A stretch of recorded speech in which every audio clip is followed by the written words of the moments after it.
I have wanted to visit the Chocolate Museum in Cologne since I was 15 years old.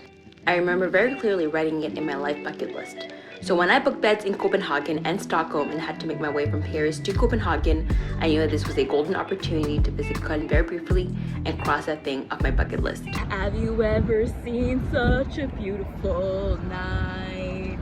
I can almost kiss the stars, shining so bright. When I see you smiling, I go, oh, oh, oh. I would never want to miss this. 'Cause in my heart, I know what this is. Unfortunately, a particular song choice made every hotel in that city completely booked. And I'm not talking about me, I'm talking about Beyonce. And there was nowhere for me to stay until someone messaged me on Couchsurfing. And after a barrage of nudist men offering their beds, the fact that she was a level-headed woman and a good job and a stable relationship made me leap of joy. And she was so incredible. It is hard being a woman sometimes on that app because there's a lot of sketchy men, but she was so welcoming, so warm, so sweet, so nice, so kind. She and her boyfriend were incredible hosts.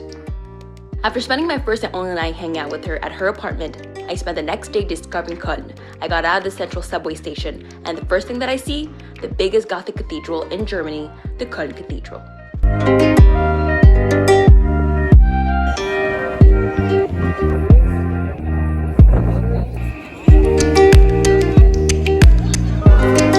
The cathedral, despite not being intended that way, has an incredibly black exterior coming from the centuries of erosion and air pollution. Some might be turned off by this, but I find that it adds to its charms. I feel like the blackness of its exterior adds to its Gothic qualities. Gothic buildings tend to be very heavy and imposing, they tend to have a haunting quality to them, and the blackness that sits on its spires, its sculptures, its exterior, only adds to its eeriness.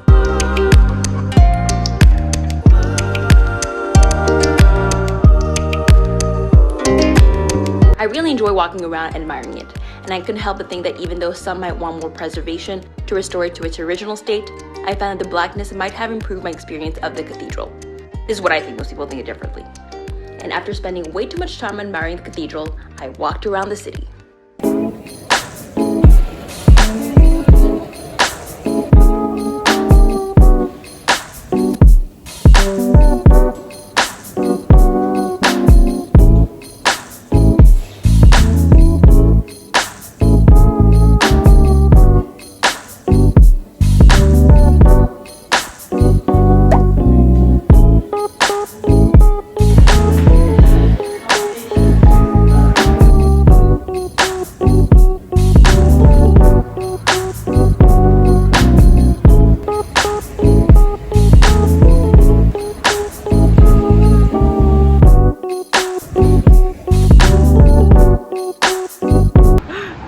On wheels. Oh my god. Bitches on wheels. Do you guys see what is behind me? It's the freaking chocolate museum, okay? The chocolate museum that is going to outslay all slaves, that is going to outserve all servers, it's going to out-pussy pop all the pussy poppers in the world. I've literally had this at the top of my bucket list for years now, and I'm about to cross this from my bucket list. I keep looking at the chocolate museum that is literally right in front of me, and I'm just like so excited. I cannot believe that after so many years of wanting to go there, of wishing every single day, of looking at my bucket list, seeing at the top of the list, okay, the chocolate museum in Cologne, I'm finally about to cross that shit off my bucket list. Oh my god.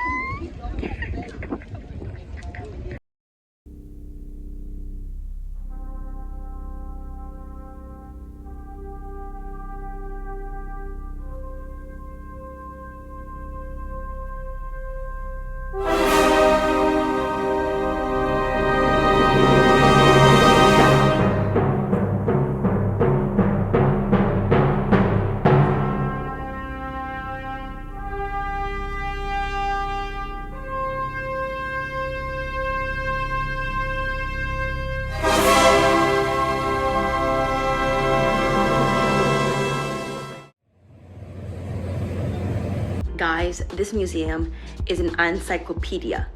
Encyclopedia encyclopedia. Anyways, there's just so much information that I was not prepared to learn. First you come in, they greet you with chocolate.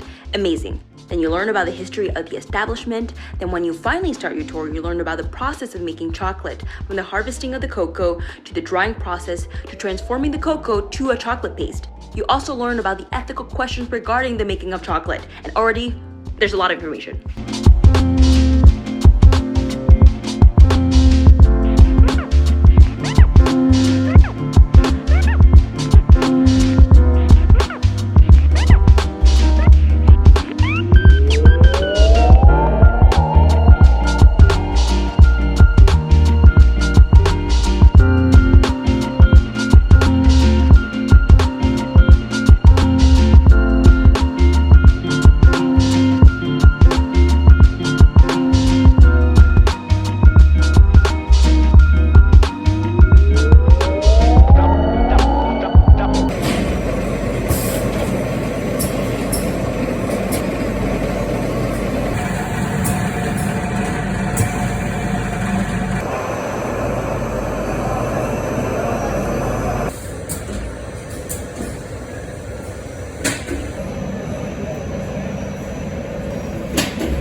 Because I was just stressed the fuck out from not being able to experience everything in the museum and from not having enough time.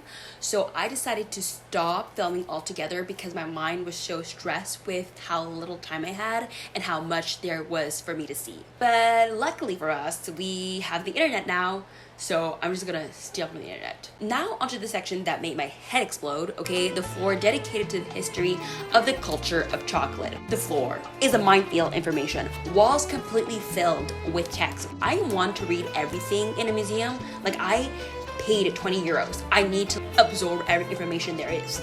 But there was no way that I could read every inscription in an hour and a half. You will come out with the deepest understanding of the culture of chocolate. You will learn about how chocolate was medicine in the Mayan times and the different relationship between various Mexican indigenous tribes and chocolate. You will go through a voyage of time and space as you learn about how chocolate became a luxurious drink in 18th century Europe. They also end the floor with a fake old candy store, which was really cool to experience and to see the evolution of packaging in 18th century. Now the problem is that when I was finally done with that floor, okay, the museum was about to close, and I see another floor going upstairs. And I see that there's another floor dedicated to the history of vending machines and chocolate packaging. What? You're telling me that after spending almost 3 hours in that museum, I still did not experience everything?